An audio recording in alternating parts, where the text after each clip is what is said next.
Talk Math with your friends. We're really excited to see you today.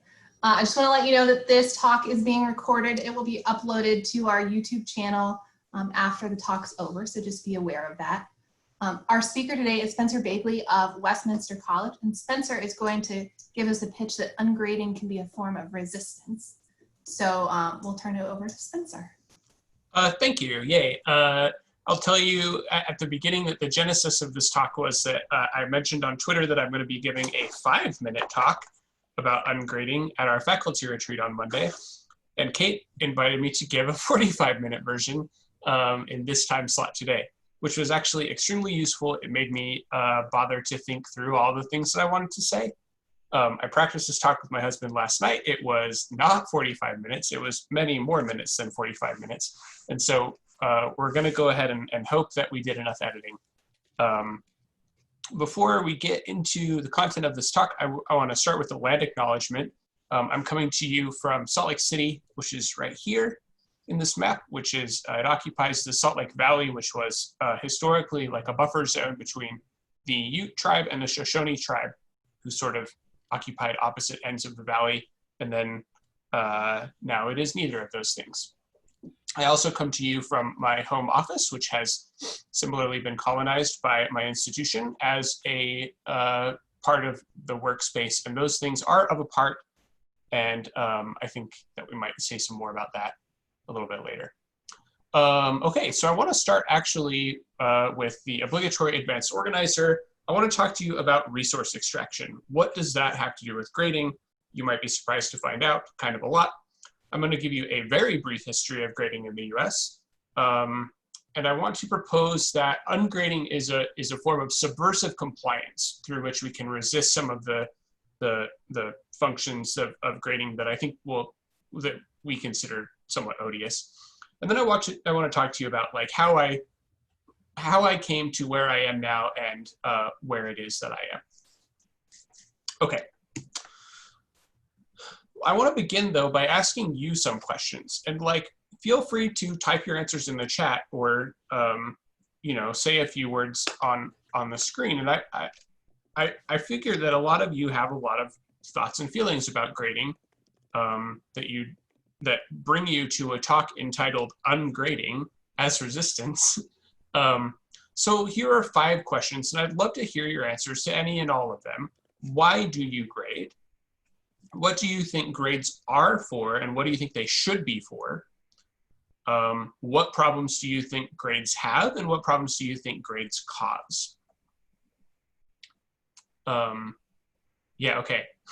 Because it's how I did things, because my institution requires it, Kate has thoughts. Go ahead, Kate. Well, I thought I was gonna, are you asking for answers? Yeah, go for it. Okay, so I'm gonna go with question 3. What do you think grades should be for? So I think that grades should reflect demonstrated knowledge and understanding of the underlying course material. So not anything that's related to behavior like attendance or group sort of stuff, but really just what the students demonstrated that they know. I actually retweeted a tweet from you to that effect earlier today. I have a lot of those tweets where I've said the same thing. Michelle, go ahead. Oh, I was going to say, I think what Courtney just put in the chat, which is that for me, grades are a form of communication with students about how they're doing and what they understand. And it can be hard, if not impossible, to do that for many students in like the form of long essays or dialogues. And so grades are a shorthand way to try to communicate that information. Mm-hmm. And you know, I think it's a form of communication that students are more predisposed to listen to than many other ways that we try to talk to students. And so in that sense, they're not unuseful, right? I'm noticing in the chat the word objectivity has come up in bunny ear quotes a couple of times, which I think is probably approximately correct. Oh, this is interesting. Erin mentions that she's thinking a lot lately about how grading causes students to feel like they have to cheat. Mm-hmm. Yeah, scroll through the chat and look at these. These are a bunch of really great things. I want also to give you just a couple of other like research-backed facts about bad things that grading does to students. And I've got 2 links in here to a lovely article from Alfie Kohn, who's sort of a noted disruptor in educational spaces, and then this lovely sort of lit review of a whole bunch of research on grading. So here are just a couple, and I don't think that any of these will be surprising to you. In particular, I want to highlight that grading creates a preference for the easiest possible task, and that often means cheating, right? Grading disincentivizes quality student thinking. The kinds of questions that students ask, the kinds of conversations that you have really go downhill, unfortunately, when there is this extrinsic motivation, when there are these like summary, quote unquote, objective, right? And especially when we're grading on a curve, which is a bad idea for many reasons that I'm not even going to get into, including, well, okay, I'm going to get into one, which is if you are thinking that your end of term grades are supposed to reflect the natural distribution of some sort of static quantity called intelligence, then I don't think that you're doing a very good job of being an educator, because your job is to shift that distribution. But that's neither here nor there. Okay, I'm going to go, all these things I think are pretty well known, and I think nobody is going to debate with me about these. And I want to tell you something that I think is a little more surprising. To get into that, I want to go back to this land acknowledgement that we started with. This is another picture that I found of the sort of historical tribal lands of the Ute tribe in particular. I have sort of an affinity for the Ute tribe because the university that I went to, the University of Utah, their sports mascot is called the Utes, and this is through a cooperative and mutually beneficial arrangement with the tribe since the mid-1970s. So this is the circa 1650, excuse me, the boundaries of the Ute tribe. And you can tell it's got like most of Colorado and the eastern chunk of Utah all shaded in. Okay, well, let's fast forward to the 1860s or so, and this is the result of a couple of treaties. Boy, a lot of that land is no longer shaded and is now white, because a bunch of white people came in and were like, look at all this beautiful land that nobody is doing anything in particular with, even though, of course, they are. Okay, so that's an 1868 treaty. Do you want to see the results of another treaty? There's a new one. This is the San Juan Cession from the Bruno Agreement in 1873. Hey, do you want to guess what's there in that strip that now got carved out? Natural resources. Minerals. Yep. Maybe it was gold, maybe it was silver. I couldn't conclusively identify, so I just went with some generic shiny blue minerals. Yeah, exactly. And so this is where things stand today. These are the present day reservations. There's a pretty sizable one up in the Uinta Mountains for the Uinta and Ouray tribes, and there's one down in the Four Corners region for the Ute Mountain and Southern Ute tribes. This one, incidentally, is the second largest Indian reservation in the United States, which is an interesting fact. Okay, and so the natural inclination is to say, well, all this happened in the 1850s and whatever, and there was all this settler colonialism, and we're over that now. Not true. Here's a lovely landform in southern Utah. This is called the Bears Ears for the reason that you can probably guess. It's part of some extremely scenic and extremely beautiful country, which is also extremely spiritually important to a whole bunch of different Native American tribes. There's like 5-ish indigenous tribes who have occupied this land at one time or another. And remarkably, all of them called this thing the Bears Ears in their various indigenous languages.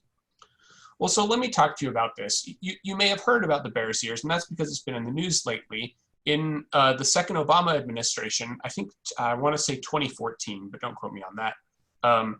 President Obama designated this a national monument And it was in fact the first national monument that was created at the request of and with input from Native American governments. There was a coalition of 5 tribes who sought protection for an area covering almost 2 million acres. And they said, this is where our people are buried. This is where our artifacts are that we need to protect from artifact looters. This is where our sacred plants and herbs grow. And then here's what they came up with, and this is a compromise. This isn't everything that they asked for, but you know, everybody was pretty happy with this. Okay, well, guess what? Along comes Donald Trump, and this is what the monument looks like now. And let's just flash back and forth here. We have really cut down on the amount of land that is protected by this, right? And in particular, like we did manage to keep the actual bear's ears in one of the little disconnected chunks now, but that's not enough, right? Like that's an important part, but it's not enough. We really need the whole thing. Hey, do you want to guess why?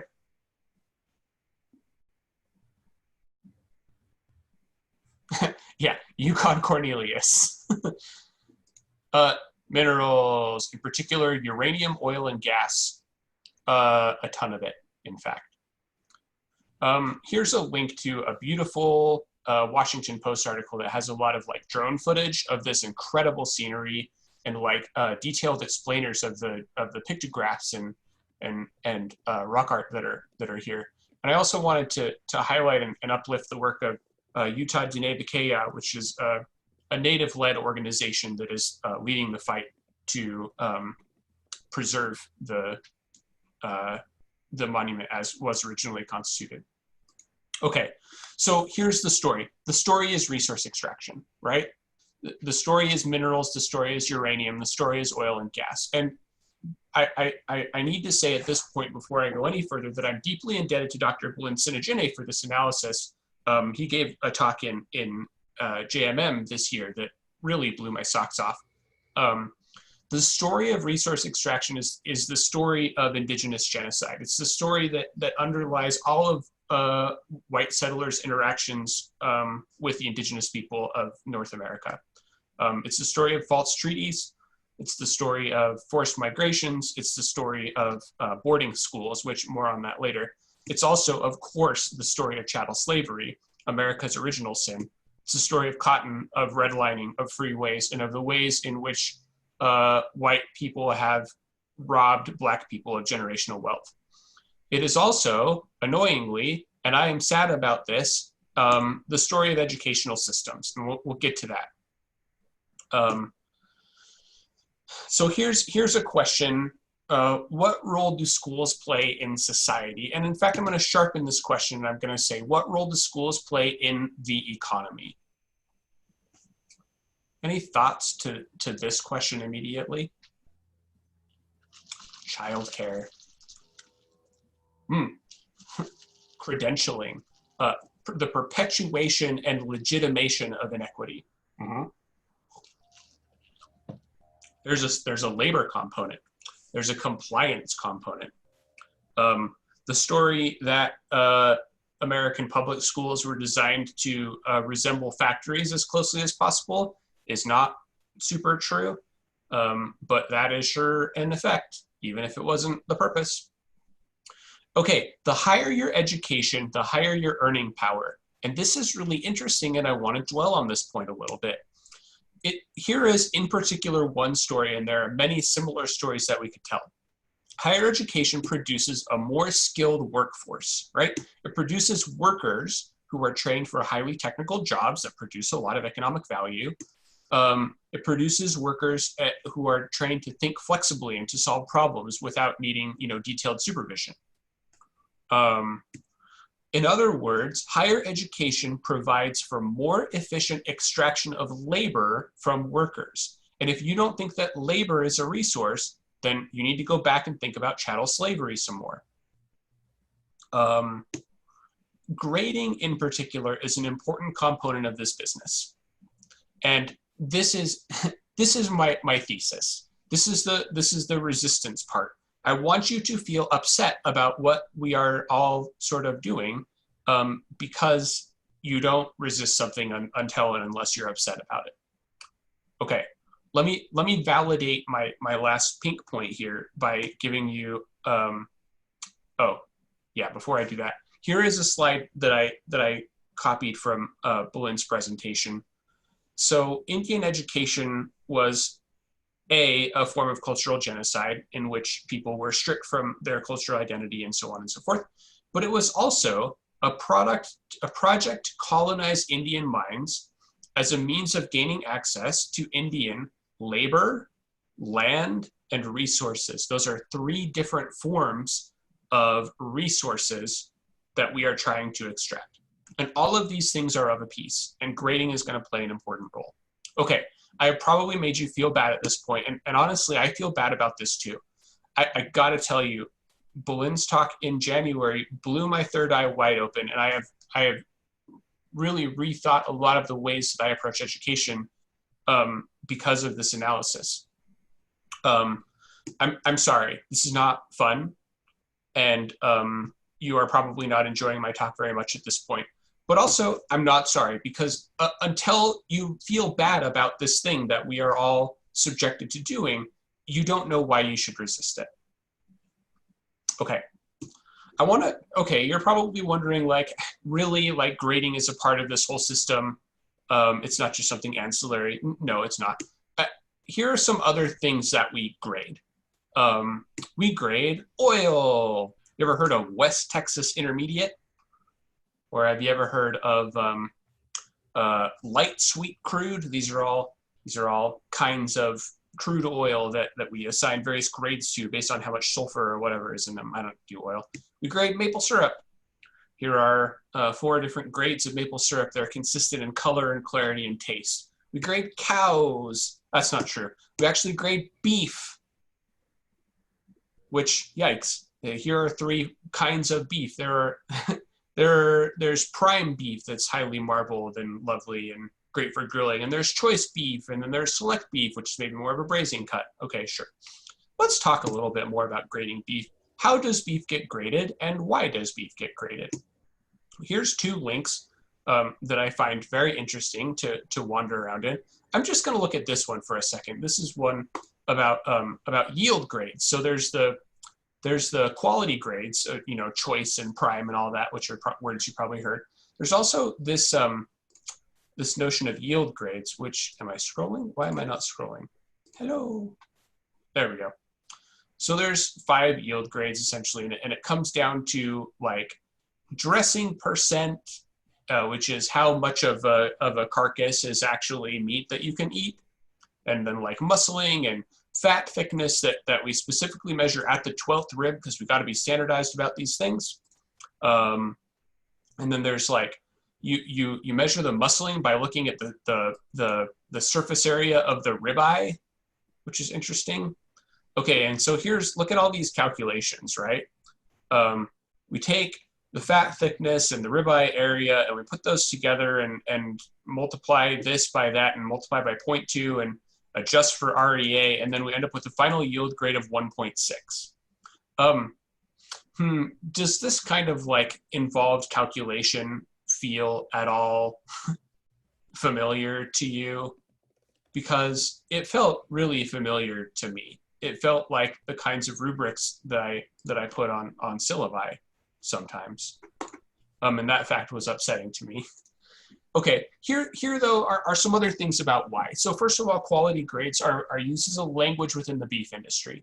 If you can tell, if you're a beef producer and you can tell the, you know, meat packing plant that I've got, you know, this many head of steer and they're producing choice beef, like, you know how much money you're going to get out of that, and they know how much money to pay you. It's also useful for consumers, right? It's a communication tool with consumers. Consumers know if something is labeled choice, then it's a braising cut and they should do whatever cooking with it. And if it's labeled prime, they can know, okay, I'm going to throw that on the grill. All right. So the grades of beef, on the other hand, are a useful shorthand for communicating in a legible, standardized, and universal way about a particular commodity. And this is true of, you know, oil and diamonds and maple syrup and all the other stuff that we mentioned in the chat. Grades lubricate the business of resource extraction. If you have a common language, it's much easier to communicate about. Hold that thought. I'm sure you can't imagine how I'm going to reintegrate this whole discussion into our narrative. I want to give you a brief history of grading in the US, and I do mean brief. Here is an overview. Please look at these two very interesting articles for a much more comprehensive discussion. So we might think of grading as this thing that is handed down to us upon tablets of stone that has been going on forever. That's not true. The very earliest mention of grading in the United States educational system is in 1785 at Yale. We've got sort of these four categories, okay? William and Mary has this number 1, number 2, number 3, number 4 ranking system. Harvard is literally just ranking people 1 to N based on their performance in the classes. A little bit later on, maybe by 1877 or so, they've got some divisions that are based on a percentage scale. So you can already see, like, even in early history, these sort of 4 different, ABCD essentially, a 4-point scale and a percentage scale that are already kind of commingling. Okay. So then between 1870 and 1910, which is, industrialization and after the Civil War, K-12 school enrollments triple. This is because of child labor laws. It's because of industrialization and many other factors. There's also much greater mobility across the country. And so that means that we need like some standardized external communication of student scholastic achievement. And in particular, ranking ain't gonna do it anymore, right? There's no way that you can tell that, student number 24 at Yale is anywhere comparable to student number 24 at Harvard. You see sort of during this time frame of K-12 schools issuing report cards. These are a way for schools to report to parents and also for parents to communicate back to schools in some cases, which is neat. Let's say that by World War I, most schools across the country have some kind of grades. And then let's say that by World War II, we've sort of fallen into these 3 main categories of this A through F scale that we all know, a percentage scale and a 4-point scale. Okay. By the time GIs are coming back home from World War II, here is the status of grading. Pretty much every K-12 school is assigning grades, and they're using it as a way to track students' achievement and make sure that people are learning something. Okay, colleges are pretty consistently using high school grades and admissions decisions, which of course, and employers are using grades and hiring decisions, right? And so because of these, common uses, we have this common narrative about what grades are doing. What they are doing is they are a readily interpretable message about the quality of any particular student. Here's the part where we're going to call back to grading beef. We have started thinking of students as a commodity produced by a large system and essentially interchangeable. We are once more lubricating the business of resource extraction, where in this case, the resource is the labor of a, highly trained, for some value of the word highly, worker. Okay, and because grades serve so many extrinsic roles, they become extrinsic motivators, and we know all of the bad things that happens in that shift. Okay. I absolutely love this quote from the Schneider and Hutt article that I linked earlier. The story of grades is a story about a core and seemingly inescapable tension in modern schooling between what promotes learning and what enables a massive system to function. Okay, and let's be real, let's be realists at this point. We need both. We have a big system. Students are gonna move from California to Texas. We need to have some idea of, what they know and what they don't know. We need to lubricate these, these transactions, if you want to call it that. I don't like the commodification that occurs with this, but there's a lot of things about enabling a massive system to function that we do need to pay attention to and do a reasonable job with. Okay, so here's sort of the 2 sides of things, right? There's over here on the left, I've got like here's the stuff that enables the system to function. Over here on the right, I've got like the stuff that is actually about learning. You'll notice that I put commodification over here because it's a thing. I don't like it, and so I drew a line through it. And we feel like there is this tension that we must choose one or the other at the expense of the other, right? And my argument is like, both? Can we mash both of these buttons at the same time? I claim that maybe. And I think that ungrading is a way that we can attempt to do this. And in particular, what I think we need to do is we need to disentangle these two sides of this slide, right? We need to put there are no sandwich metaphors in this talk. We got to divide these two purposes that grades are serving, right? Over here, I'm going to call this stuff grading, and we're not going to get rid of it. I'm sorry, it's too ingrained. And over here, I'm going to call this something else. For the purposes of this talk, I chose the word assessment. I don't love it because it means many things to many people. I'd love your suggestions on a better word. Maybe actually the word that goes here is ungrading, but I kind of see ungrading as playing both sides against the middle. Yeah, maybe it's feedback, maybe something like that. Yeah, reflection, something along these lines. Okay, my takeaway, hopefully, from this talk is that ungrading can be a form of subversive compliance. What do I mean by that? Well, okay, well, here is a lovely paragraph from Jesse Stommel's article that's an FAQ on ungrading. If you don't follow Jesse Stommel on Twitter and read his blogs and stuff, you should. He's great. We are not going to be able to make meaningful change to this extremely large system of commodification, right? It's too ingrained for individuals, making small acts of pedagogical disobedience to do something. But what we can do is we can, invite our students to pay attention to the man behind the curtain. We can say like, what is grades actually for? What are they doing, and how do we feel about that? And refocus people on learning. I invite you to read this whole thing. It's lovely. Okay, so I have two questions that I sort of want to be on your mind. I'm not going to pause to answer these questions because I think everybody's answers are extremely variable. But so my first question is, what is actually required? I.e., what is the minimum amount of grading that you can do with and still keep your job? And my second question is, what do you actually care about? What are the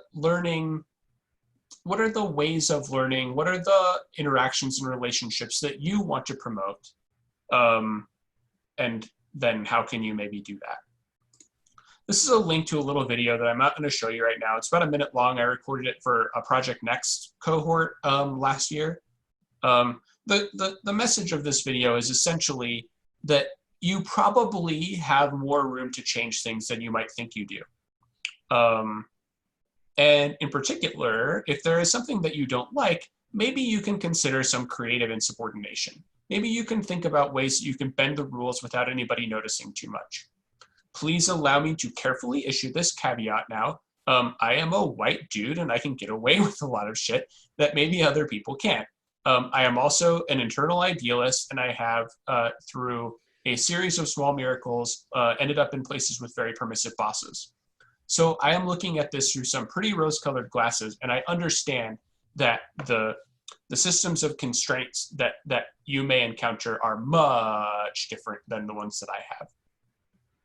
Okay, so please have these ideas on your mind as we go through the rest of this talk, because I think that everybody's individual ungrading thing has to be pretty individual, and it has to depend on the institutional context that you find yourself in, and also on your personal values.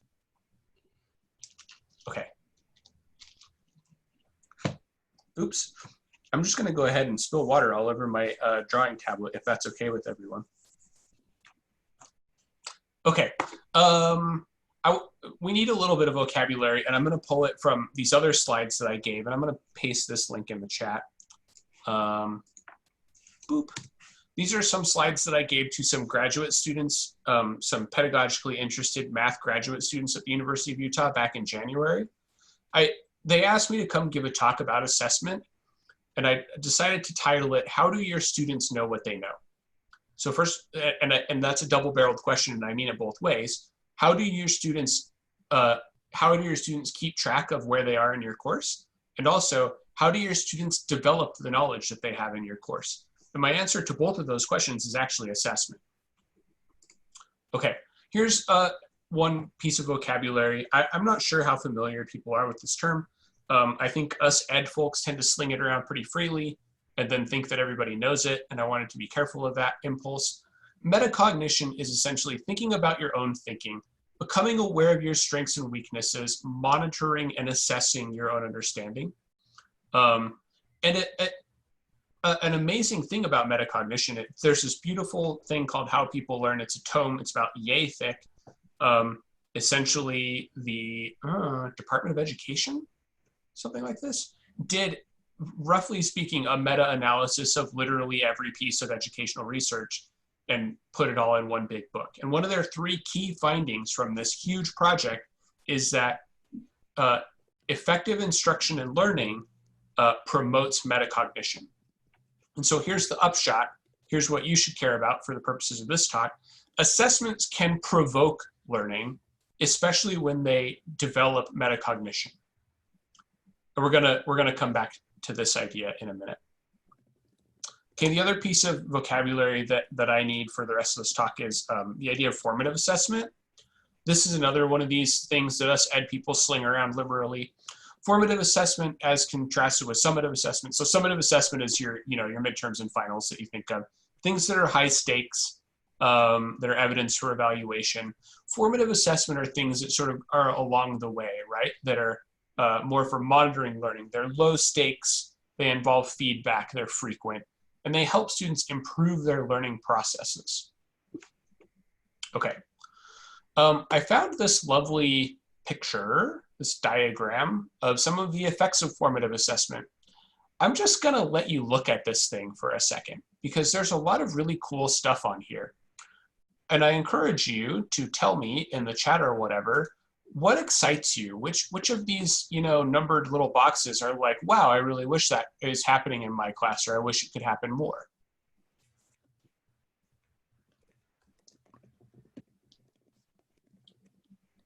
Yeah, adapting instruction is so nice. Like when students tell you something that is wild, you can like pivot and address it. Or you can, if students tell you something that's amazing, you can pivot and bring it out into the open. I personally am all about number 3, which I think is, yeah, Tien just mentioned it. This is extremely under-identified, I think, in math classes. I think that students very often feel no sense of ownership in a math class. Jessamine just mentioned there should really be loops here, and that's totally true. I think this is a very simplified picture.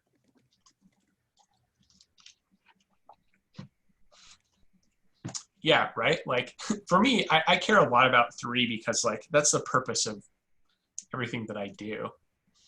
Okay, I have a follow-up question for you, which is, what does any of this have to do with grading? Using the definition of grading that I stipulated earlier in this talk. For me, nothing, right? Which is a bummer. Okay, so with that setup, we come to what I think is probably the heart of this talk, which is I want to give you a little tour of some ways that I have answered the 2 questions that I posed earlier of like, how much do I actually have to do? And what do I actually care about? And then how can I subversively comply with the things that I have to do while still accomplishing the things that I care about? In other words, the following slides are an answer to this tweet that's been going around of, what radicalized you? Okay, so this is the thing that radicalized me. I was in the fall of 2014. This was my first calculus class that I ever taught in my first grown-up job, i.e. not a grad student. We had these clear calculus labs, which if you don't know them, they're beautiful. They're written by Mike Ortman, who's now at Oklahoma State. They do an excellent job of sort of scaffolding students to walk through the conceptual foundations of calculus. Lovely. Here are 2 blog posts that you can read my whole spiel about it that I wrote at the time. So here's the problem that I encountered. We would get these lab reports back, and this is me and another instructor and 2 or 3 graders, and we would sit in a conference room and literally spend hours grading them, right? And we're grading them out of 20 points because that was how we decided to do it. And you know, people lose half a point here and a point there for just small mistakes here and there. And so students end up with this like 15 out of 20 for a pretty good lab, which take 15 and divide by 20 and you get 0.75, which looks a hell of a lot like a C to a student who's thinking about grades, right?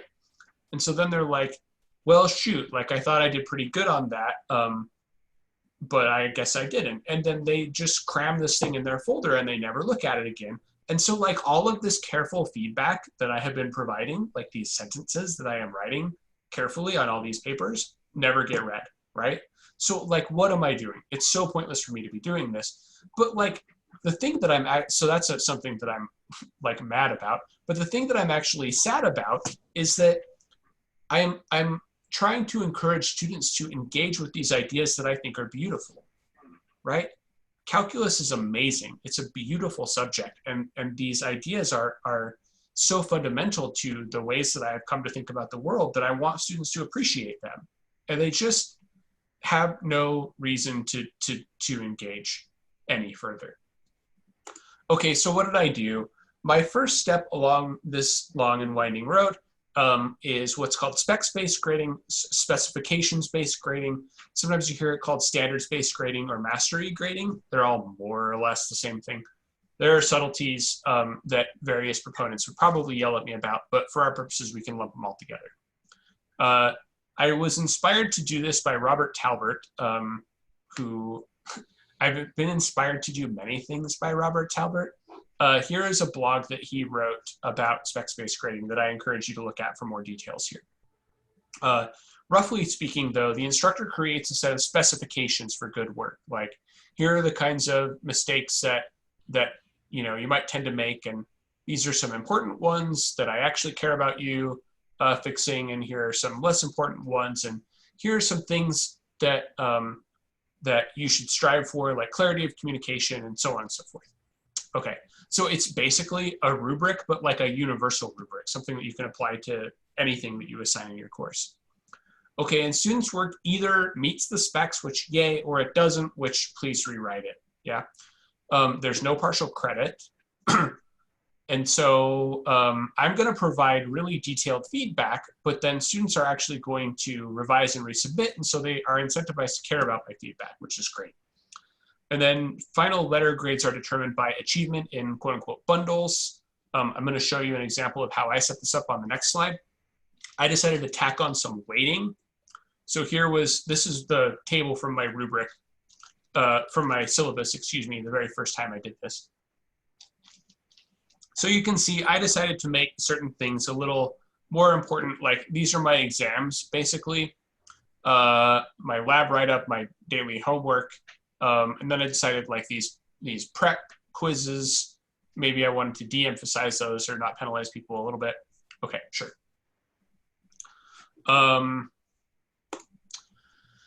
You can see I've got this NPM thing going on here. This is my my mastery grading scale. Okay, well, what is that? M stands for mastered in this scale. So roughly speaking, that says it's clear to me that you know what you're doing. Maybe there's some mistakes, but they're minor, and I don't need you to revise it. P stands for progressing, or sometimes people will use like an R for revise or something like that. That says you mostly know what you're doing, but I think you benefit from taking another spin through these ideas. And here's some feedback about what I want you to think more about specifically. And then N is for novice or no evidence or something like that, which is like, it's mostly blank or totally incomplete, and I can't like tell. And this MPN scale or various iterations of it have persisted through pretty much every iteration of my alternative grading schemes. I find that it works well for me. I think that this is the level of granularity that I can, you know, summarize my feedback to a student with, and then, you know, they can look at the more detailed feedback that I provide later. Okay, and then like a key feature of this whole thing is rewrites. So only M counts, but students have redos, and they were sort of unlimited the first time around that I did this. What I love about that is that it formativizes summative assessments, right? It lowers the stakes a little bit, and it allows students to, you know, engage in some of the behaviors that we had on that cool flowchart from a couple slides ago. What I really, really, really loved about this is that students actually cared about and read and paid attention to my feedback and asked me questions about it, which, like, yay. I will say the first time around, I did get buried in rewrites and had to modify the system. You can read my blog post to see the specifics of that. Okay. You saw key skills on that table. So this is a calculus class. I made a list of like 23 key skills, or I call them learning targets eventually. This is a link to my complete list, but here's a little screen cap. Just look at these for a second. Allow your eyes to pass over them, and you will say, yes, those are things that I hope somebody learns in a calculus class. These are sort of non-controversial, I think. And so these I assess through exam problems that are each aligned with one or more of these things. I graded them on this MPN scale. I gave students one shot to revise. Okay. So here's sort of the next step along. The next time I taught this course, fall 2016, I just want to point out that I have modified my grading system literally every semester that I have ever taught. So, okay, if I'm allowing rewrites, then obviously students just copied from each other, which, like, most of the time I'm okay with, as long as they are collaborating and learning from each other. But it was clear to me that that wasn't actually happening. And so what I did about this is I said, you gotta do reflections. You gotta tell me, what did you get wrong? Why did you get it wrong? What do you know now that you didn't know last time? How did you change your mind? And so, hey, look, metacognition, right? Like, students are paying attention to not just the facts that they are attempting to cram into their head and regurgitate, but also about the process of learning, which is rad. I want to give you a little example of this. And so here is some actual math in our talk. Imagine that, in a seminar series called Talk Math with Your Friends. Here's a blue parabola, and I've named it F. Somebody want to volunteer to tell me how you might write down a formula for F? Ooh, do you know what? I need to change my screen share. I need to go like this. Okay, now you can see. Okay, what would you do? How would you tackle this problem? Ooh, graph transformations. Tell me more. Steven says, oh, go for it. I would start with a parabola whose bottom is at the origin and then shift it over and up. Sounds good. So let's go ahead and shift it over. Looks like we need to go over by 2. And so we probably need, so this is our, maybe we should call this P for like a parent function. And then maybe we're going to call this Q. X minus 2 quantity squared is going to get us over 2 units where we need to be. Okay, and then what? And maybe shift it up 1 unit. Sure, so how about X minus 2 squared plus 1? Okay. Are you confident that that's the right parabola?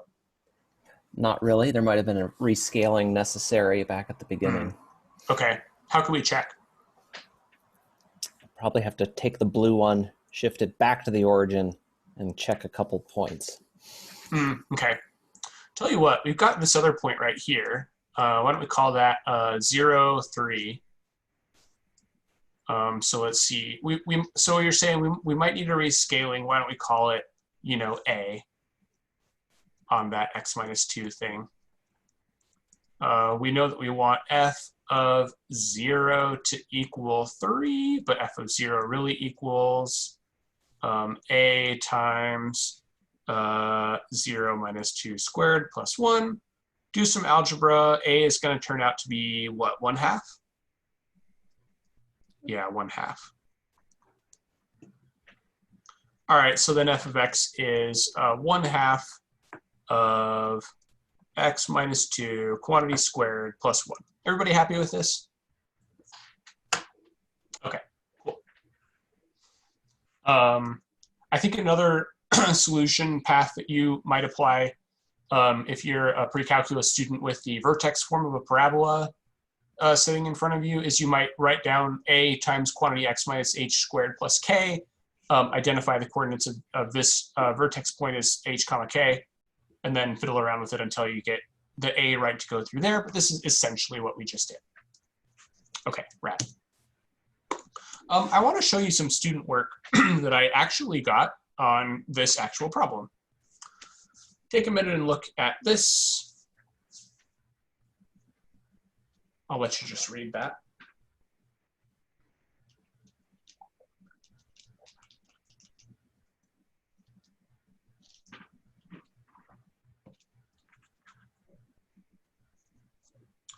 Gravity constant. Interesting. So I have the following questions for you. First question, how would you grade the student's work?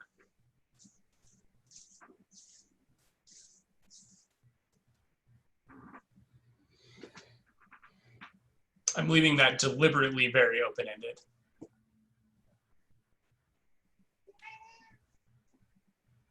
Can you hear my cat?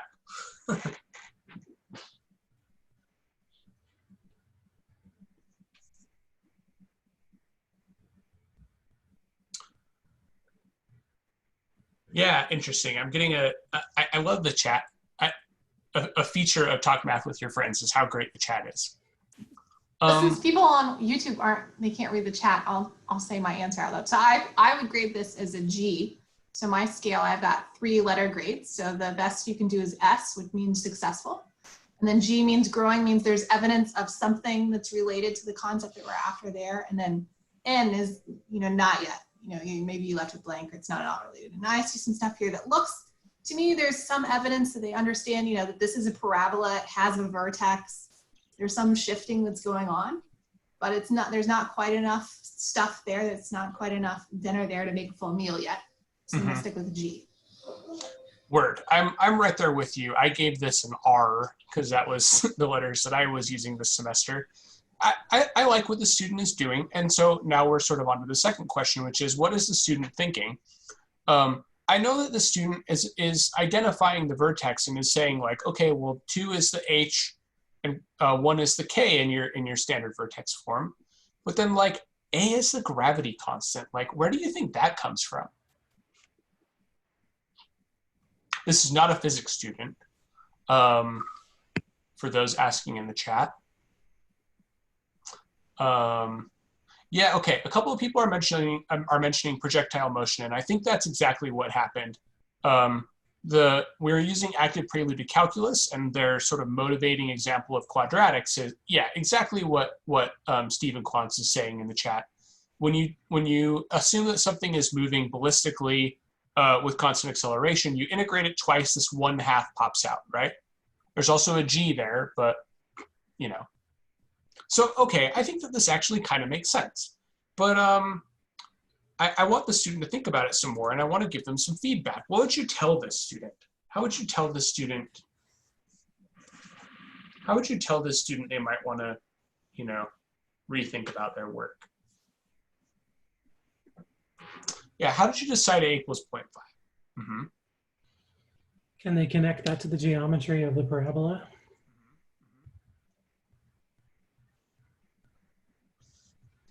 Yeah, there good doesn't point. seem to be a reference here to the other point, that y-intercept. So I'd like to see some reference to that being a point that was considered at some time in some way, an acknowledgement of it.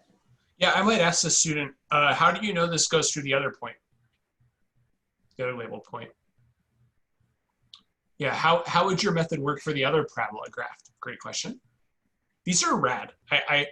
And here also is sort of my hidden point. Like, we had a much more fun conversation about this once we moved away from grading into thinking and feedback. Yeah. Okay. Here's the same student's work on the revision. I want you to take a look at this. I'll just let you kind of stare at it for a minute.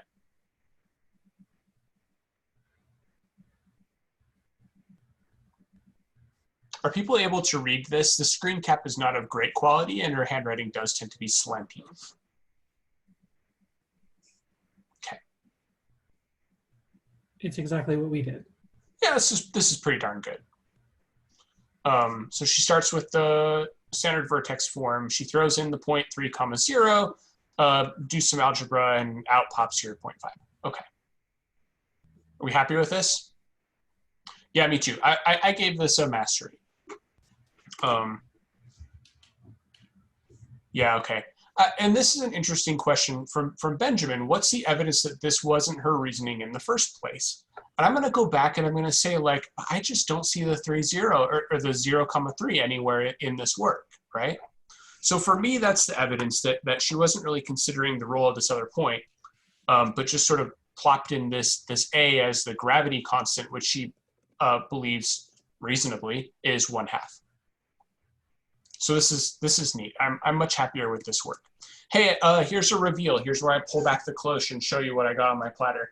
I gave students a full answer key to look at when doing revisions. I created this answer key to be extremely detailed and to show my expert thinking as very precise as I could make it.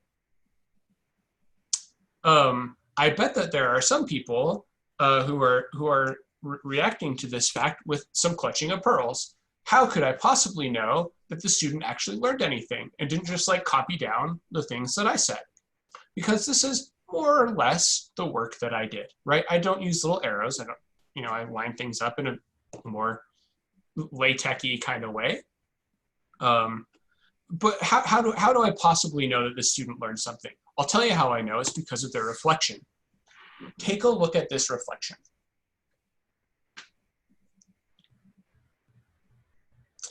I thought we used gravity for the constant because I thought that was the only thing parabolas measured, projectile motion.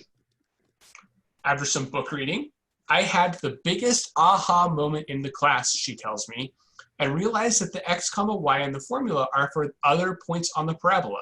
She meant 0, 3 here, clearly, but and you can just plug them in to solve for A when you don't know. When I tell you that I just about cried when I read this, I'm telling you the God's honest truth, because like, this is amazing. This is something that I knew this student wasn't quite putting together, right? There was this mystery to the student of like, what are X and Y actually doing here, right? Man, this was amazing to me. And because I asked students to reflect on their previous work, because I asked them to take that metacognitive step, I get a much more interesting picture. Yeah, how funny. I can't tell you how much I loved this. Okay, I wanted to, yes. Before you move on, what was your reflection prompt? I have essentially, hang on. I have just a thing in the syllabus that says approximately this. Resubmissions must include thoughtful reflection on your original work and mistakes. You should say what you got wrong and why you got it wrong. And then I think I ended up elaborating a little bit more in later versions of the syllabus to like, what helped you learn, or what resources did you use that helped you learn? Thank you. Yes. I also want to say that I provided examples of thoughtful reflections that I really liked from other students, just in a Google Doc that I linked to in my syllabus. Okay, so that's my reflection spiel, and I want to shout out to my grad school pal Bridget Drukin, who drew this lovely thing for the pre-service teachers that she teaches. This is so mathematical, right? For those of you who are research mathematicians in the room, you absolutely know that you never sit down and write out a correct proof the first time all the way through. It doesn't happen. You draft, you get things wrong, you revise. Let's teach our students how to do that. Yeah. Okay. I am really running longer than I thought I was going to, and so I'm going to speed through some sort of this last part. I decided to remove weights. I'm making these 10-minute long videos with some like useful background on why I'm doing this, but then there's all these boring details. So like here is a slide from one of those videos, and you can see like I'm walking through this weighting calculation, and I come up with like this magic number 3.34, which, okay, that's a B, yay. Like I'm explaining this thing in the video, and I'm rewatching the video, and I look like I am a full-on conspiracy theorist, like red strings and tape all over the place. And yeah, right, this is beef. I am calculating the surface area of the ribeye and multiplying by 0.2 and whatever the hell. Like, this is not a good look. This is not learning. So I decided to remove the weights. And this is sort of what it ended up looking like. And you can see how you can sort of, another thing I like about the system is it's a little easier to modify as the semester goes on. We ended up having 23 web work sets instead of the 27 that I thought, because like we skipped some sections and mooshed some together, and it was fine. Okay, I'm not really going to get into some details. I did, however, make this interactive grade checklist, which you can go poke at. It's got a bunch of, it's made in Google Sheets, and it's got a bunch of little check boxes you can actually click on and check off. It's another thing I stole from Robert Talbert. Thanks, Robert. And like things light up and turn colors, and that's neat. But is this learning? I was reading this Alfie Kohn article in preparation for this talk, and I just got read to filth by the following quote, which is specifically about specs-based grading. We find a penchant shared by the behaviorists of yesteryear that learning can and should be broken down into its components, each to be evaluated separately. And I was like, dang. I'll also tell you another story of something that I didn't like about this, which was I had a student who, this is another class with a similar structure but different assessments. We had 22 of these R modules. He thought he had done 19 of them and stopped doing them. He had actually done 18, which bumped him down a category and gave him an A- from the class. This was at least partially my fault, because like the way that I had numbered these things was stupid. I felt horrible about this. And it's the back and forth of emails that you can totally expect, right? And once more, I have managed to recapitulate a preference for the easiest possible task. So these are some things that are leading me to sort of where I am now. And this is the last thing that I'm going to say, and I'm going to try to say it quick, because we're just about out of time. So this is a May term course, which is a 4-week, weirdo. This was a calculus of variations course. It's just like a course that I thought would be fun to teach. Nobody depends on it, so I get to do whatever I want. I gave students a blank final grading rubric in the syllabus, and I said, we're gonna, on the first day, fill this out, and at the end of the term, you're gonna tell me how you did. You're gonna evaluate yourself on this rubric that we're gonna put together. And here's what they came up with. This is approximately entirely student produced. There's a few things that I judiciously dropped in here, and it's great. Take a look at the kind of stuff that students identified as the behaviors, work, and participation of a successful, an A student, a B student, a C student.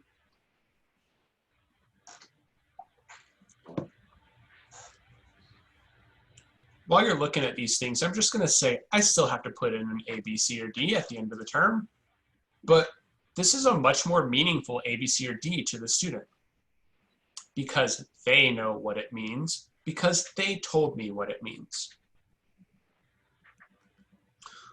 Last thing I'm going to say, I've got 4 pages of student quotes here. I'm gonna just pick one of them.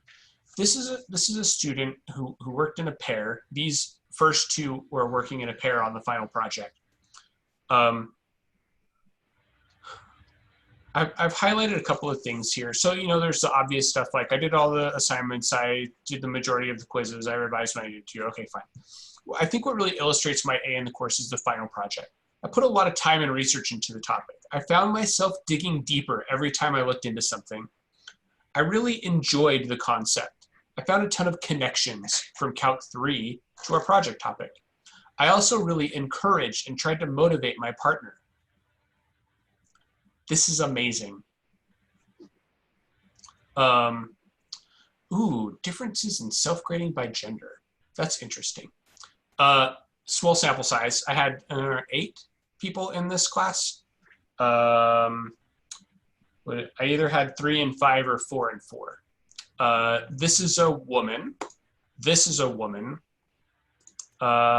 This is a man, and this is a woman. And they all gave themselves A's, which were correct. So, okay, I hope you'll indulge me in one more. I absolutely loved this one. This is a student who like batted the course out of the park, did everything, and it was awesome. Okay. He told his brother-in-law what he learned in this class all the time. His brother-in-law understood almost everything I was telling him.